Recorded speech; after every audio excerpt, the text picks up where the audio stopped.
She looked so much like Davy that a twinge of anguish worked its way through Joanna's heart. They'd been divorced 6 years now, but the pain of that failure had yet to fade. Sometimes, at odd moments like these, she still recalled how good it had felt to be in his arms, and how much she'd once loved him. Mostly, though, Joanna remembered how naive she'd been to trust him so completely. But she'd come a long way in the 6 years since her divorce. She'd gained a new measure of independence and self-respect, forging a career for herself at Columbia Basin Savings and Loan. And now she was close to achieving her goal of becoming the first female senior loan officer. "All right, honey," Joanna sighed, dragging her thoughts back to her daughter. "I'll bake the cupcakes. Only next time, please let me know before we go to bed, okay?" Kristen's shoulders slumped in relief. "I owe you one, Mom." Joanna resisted the urge to remind her daughter that the score was a lot higher than 1. Tossing aside the thick, warm blankets, she climbed out of bed and reached for her long robe. Kristen, flannel housecoat flying behind her like a flag unfurling, raced toward the kitchen, eager to do what she could to help. "I'll turn on the oven and get everything ready," she called. "All right," Joanna said with a yawn as she sent her foot searching under the bed for her slippers. She was mentally scanning the contents of her cupboards, wondering if she had a chocolate cake mix. Somehow she doubted it. "Trouble, Mom," Kristen announced when Joanna entered the well-lighted kitchen. The 11-year-old stood on a chair in front of the open cupboards above the refrigerator, an Oreo between her teeth. Looking only mildly guilty, she ate the cookie whole, then shook her head. "We don't have cake mix." "I was afraid of that." "I guess we'll have to bake them from scratch," Kristen suggested, reaching for another Oreo. "Not this late, we won't. I'll drive to the store." There was an Albertsons that stayed open 24 hours less than a mile away. Kristen jumped down from the chair.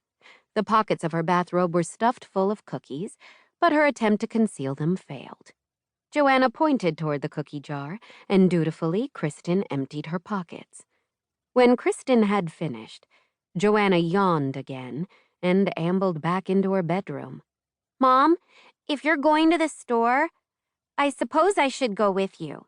"No, honey, I'm just going to run in and out. You stay here." "Okay," Kristen agreed quickly. The kid wasn't stupid, Joanna thought wryly. Winters in eastern Washington were often merciless, and temperatures in Spokane had been well below freezing all week. To be honest, she wasn't exactly thrilled about braving the elements herself. She pulled on her calf-high boots over 2 pairs of heavy woolen socks. Because the socks were so thick, Joanna could only zip the boots up to her ankles. "Mom," Kristen said, following her mother into the bedroom, a thoughtful expression on her face.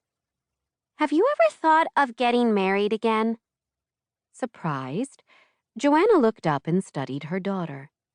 The question had come from out of nowhere, but her answer was ready. Never. The first time around had been enough. Not that she was one of the walking wounded, at least she didn't think of herself that way. Instead, her divorce had made her smart, had matured her. Never again would she look to a man for happiness. Joanna was determined to build her own, but the unexpectedness of Kristen's question caught her off guard. Was Kristen telling her something? Perhaps her daughter felt she was missing out, because there were only the 2 of them. "What makes you ask?" The mattress dipped as she sat beside Joanna. "I'm not exactly sure," she confessed. "But you could remarry, you know. You've still got a halfway decent figure." Joanna grinned. "Thanks, I think. I mean, it's not like you're really old and ugly." "Coming from you, that's high praise indeed, considering that I'm over 30. "I'm sure if you wanted to, you could find another man, not like Daddy, but someone better." It hurt Joanna to hear her daughter say things like that about Davy. But she couldn't disguise from Kristen how selfish and hollow her father was. Nor could she hide Davy's roving eye when it came to the opposite sex.